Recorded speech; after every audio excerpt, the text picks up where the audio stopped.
Hi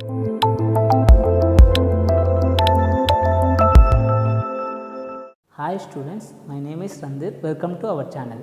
and నేను చెప్పబోయే subject వచ్చేసి irrigation engineering.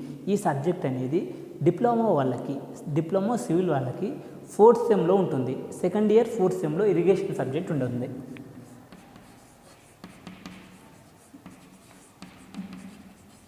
Irrigation and next దీంట్లో ఇప్పుడు ఫస్ట్ మిడ్ అయితే కంప్లీట్ అయింది. సెకండ్ మిడ్ వచ్చి చూసుకునేసరికి 3rd అండ్ 4th యూనిట్ నుంచి వెళ్ళి ఈ 2 యూనిట్ నుంచి వెళ్ళి క్వశ్చన్స్ అనేవి వస్తాయి. అండ్ ఈ 3rd అండ్ 4th యూనిట్ని రెండింటిని నేను డీల్ చేయబోతున్నాను. బట్ పార్ట్స్ లాగా డివైడ్ చేయబోతున్నాను.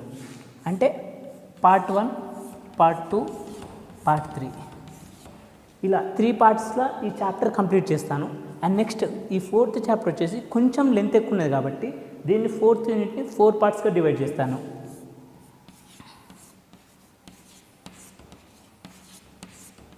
ఫోర్ పార్ట్స్గా రిలీజ్ చేస్తాను. ఇవి 3 పార్ట్స్, ఇవి 4 పార్ట్స్.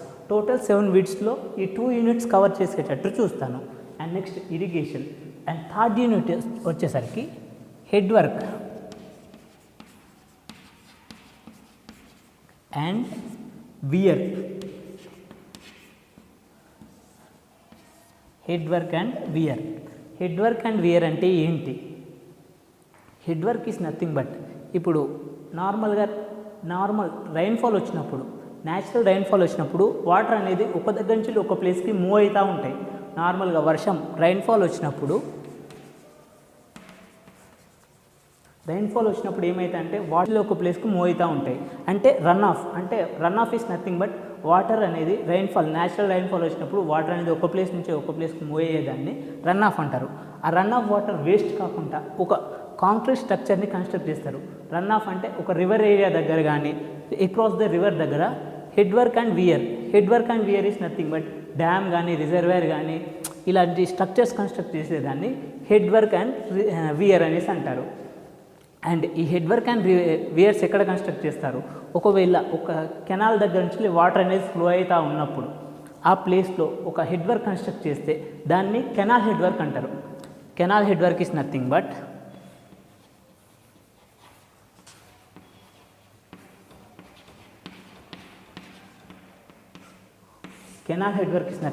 ఒక ఏ ప్లేస్ ఉంది, ఇక్కడ బి ప్లేస్ ఉంది. కెనాల్ అనేది వాటర్ సప్లై అవుతూ ఉంటాయి. Water A to be water supply అవుతూ ఉంటాయి. ఇప్పుడు మనం ఈ అన్యూనిఫామ్ ఫ్లోతోని ఫ్లో అవుతూ ఉంటుంది. అన్ఈవెన్ ఫ్లో అంటే దాని ఇష్టమైనంత స్పీడ్తో ఫ్లో అవుతూ ఉంటాయి. అప్పుడు మనం ఇక్కడ డ్యామ్ కానీ రిజర్వేర్ కానీ ఏదైనా కన్స్ట్రక్ట్ చేస్తే, ఇప్పుడు న్యాచురల్ రైన్ఫాల్ వచ్చినప్పుడు ఇక్కడ ఒక రిజర్వేర్ కన్స్ట్రక్ట్ చేస్తాం, ఇక్కడ డ్యామ్ కన్స్ట్రక్ట్ చేస్తాం. ఇక్కడ ఈ డ్యామ్ కన్స్ట్రక్ట్ చేసినప్పుడు మనకు ఈవెన్ ఫ్లోకి ఈ వాటర్ సప్లై యూజ్ చేస్తాం.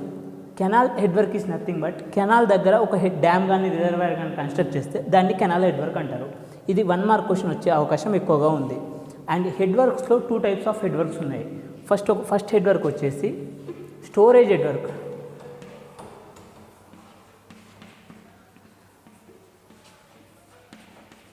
నెక్స్ట్ వచ్చేసి diversion head work. Storage head work అంటే ఏంటి, డైవర్షన్ హెడ్ వర్క్ అంటే ఏంటి? ఫస్ట్ వచ్చేసి storage head work.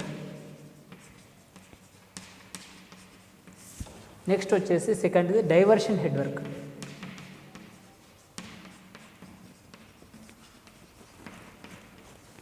Head work అంటే ఇంతకుముందు చెప్పుకున్నాం, ఒక స్ట్రక్చర్ని కన్స్ట్రక్ట్ చేయడం.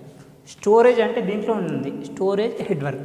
స్టోరేజ్ అంటే వాటర్ని స్టోర్ చేసే హెడ్ వర్క్. ఒక స్ట్రక్చర్ వాటర్ని స్టోర్ చేస్తే దాన్ని స్టోరేజ్ హెడ్ వర్క్ అంటారు. ఫస్ట్ స్టోరేజ్ హెడ్ వర్క్ అంటే ఏంటి?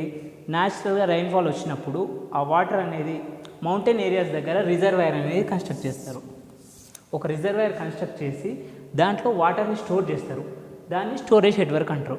ఈ స్టోరేజ్ హెడ్ వర్క్లో వాటర్స్ని మల్టీపర్పస్ యూజ్ చేస్తారు. మల్టీపర్పస్ అంటే ఫస్ట్ వచ్చేసి ఇరిగేషన్ పర్పస్, సెకండ్ వచ్చేసి hydro electricity generation,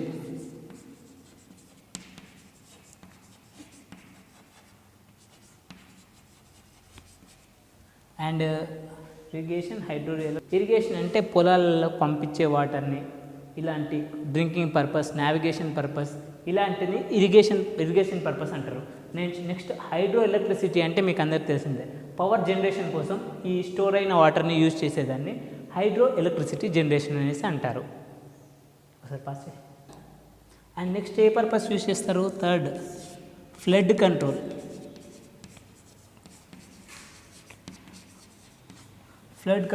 next fishing purpose కూడా యూజ్ చేస్తారు.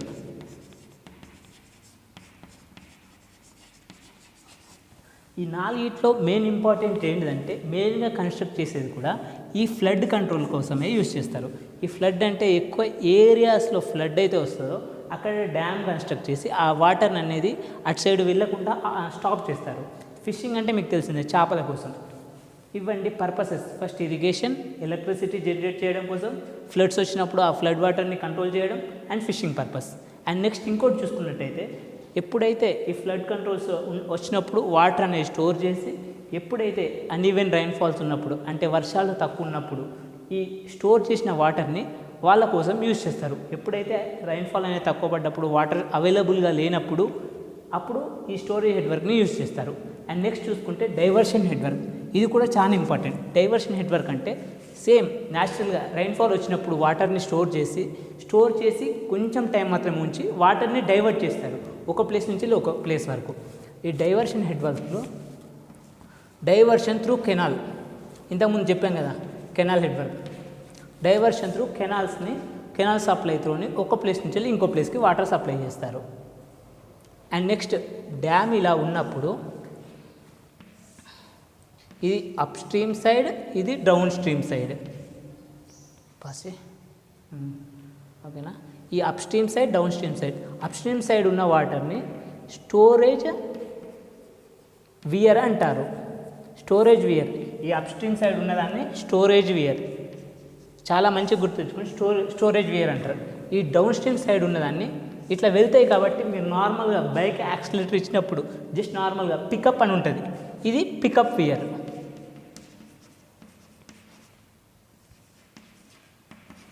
మీకు అందరూ చాలా డౌట్ రావచ్చు, ఎలా సార్ వాటర్ ఇట్లా రిలీజ్ అయినప్పుడు ఇలా పోయినప్పుడు అన్ఈవెన్ అంటే దానికి ఇష్టమైన స్పీడ్లో పోతుంది అనేసి చాలామందికి ఒక డౌట్ ఉంటుంది.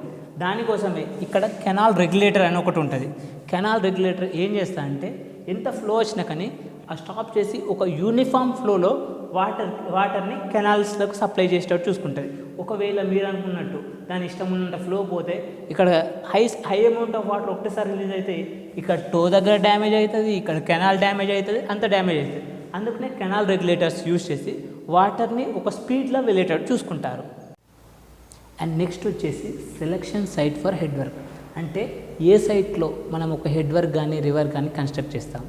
మెయిన్గా ఎక్కడ కన్స్ట్రక్ట్ చేస్తాము, ఎక్కడైతే వాటర్ వేస్ట్ అయ్యి ఫ్లో అవుతూ ఉంటుందో అక్కడ ఒక హెడ్ వర్క్ కానీ రిజర్వాయర్ కానీ కన్స్ట్రక్ట్ చేసి వాటర్ని స్టోర్ చేసి మల్టీపర్పస్ యూజ్ చేసుకుంటాం. అండ్ అలాగే ఆ సైట్ ఎలా ఉండాలి, ఆ సైట్ సెలెక్ట్ చేసుకునేటప్పుడు ఆ సైట్ ఎలా ఉండాలి. ఫస్ట్ సెలెక్ట్ చేసుకునేటప్పుడు మెయిన్ ఏంటంటే ఫస్ట్ సాయిల్ టెస్ట్ చేస్తారు. సాయిల్ టెస్ట్ ఎందుకు? ఆ ఫౌండేషన్ ఆ ప్లేస్లో స్ట్రాంగ్ ఉందా లేదా తెలుసుకోవడానికి. ఫౌండేషన్ స్ట్రాంగ్ లేకుంటే ఏమవుతుంది, డ్యామ్ ఈజీగా కొలాప్స్ అవుతుంది. First soil test is very important. ఎందుకంటే సాయిల్ స్ట్రాంగ్ ఉంటేనే ఫౌండేషన్ స్ట్రాంగ్ ఉంటుంది, ఫౌండేషన్ స్ట్రాంగ్ ఉంటేనే డ్యామ్ స్ట్రాంగ్ ఉంటుంది. And next very important material అనేది చాలా important and key role play చేస్తుంది. Material should be available near to the site. Material should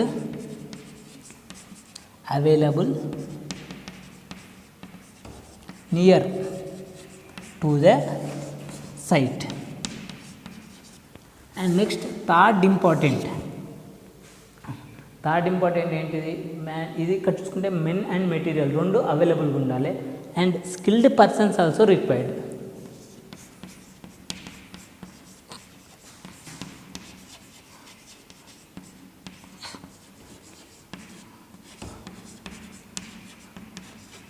and మనం ఒక సైట్ని సెలెక్ట్ చేసుకున్నప్పుడు దానికి ఈ డ్యామ్స్ కానీ రిజర్వేర్ కానీ మెయిన్స్గా ఇరిగేషన్ పర్పస్ అయితే కన్స్ట్రక్ట్ చేస్తారు.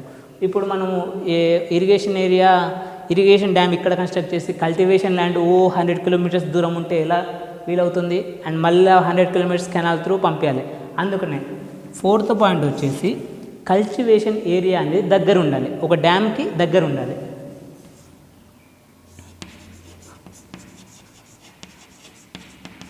Cultivation area near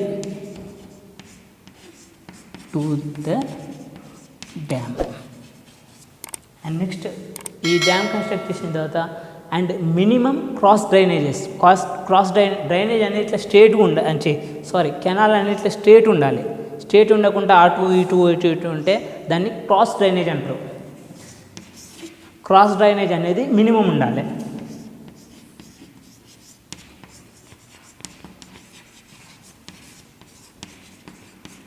cross drainage should be minimum, తక్కువ. అండ్ నెక్స్ట్ ఇంకా అండ్ ఈ డ్యామ్ ఒక సైట్లో కన్స్ట్రక్ట్ చేస్తే అది ఈజీగా విజిబుల్ ఉండాలి. ఈజీగా రైనీ సీజన్లో, వింటర్ సీజన్లో, సమ్మర్ సీజన్లో ఈజీగా విజిబుల్ ఉండాలి.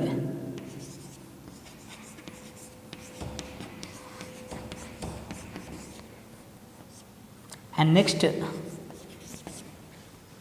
చూసుకుంటే ఈ డ్యామ్స్ కానీ రిజర్వాయర్స్ కానీ కన్స్ట్రక్ట్ చేసినప్పుడు వాళ్ళకు కొంచెం ఫుడ్ ఫెసిలిటీ కానీ స్టేయింగ్ పర్పస్ ఈ అసిస్టెంట్ ఇంజనీర్స్ గిట్ట డిజైన్ ప్లాన్ గిట్ట ఇచ్చిన వాళ్ళకు కొంచెం అది ఒక సైట్ అంటే సెలెక్ట్ చేసుకున్న ప్లేస్ కంఫర్టబుల్గా ఉండాలి. అంటే అక్కడ పనిచేయడానికి వచ్చిన వాళ్ళకి కంఫర్టబిలిటీ ఉండాలి. Comfortability place for labours are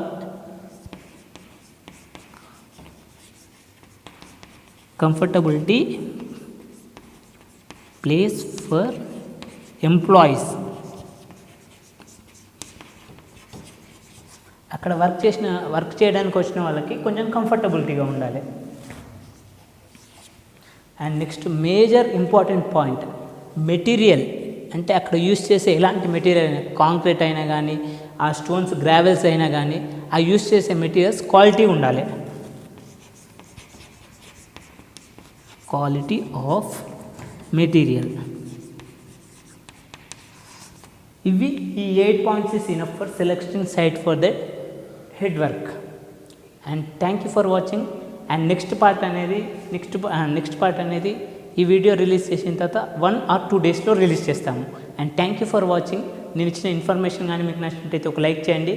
అలాగే మీ డిప్లొమా ఫ్రెండ్స్ కానీ, డిప్లొమా వాళ్ళకు యూజ్ అవుతుంది ఇది, నెక్స్ట్ కాంపిటేటివ్ వాళ్ళకు కూడా యూజ్ అవుతుంది, బీటెక్ వాళ్ళకు కూడా యూజ్ అవుతుంది. అండ్ సివిల్ ఇంజనీర్కి ప్రతి ఒక్కరికి ఇలాంటి వీడియోస్ యూజ్ఫుల్ అవుతుంది.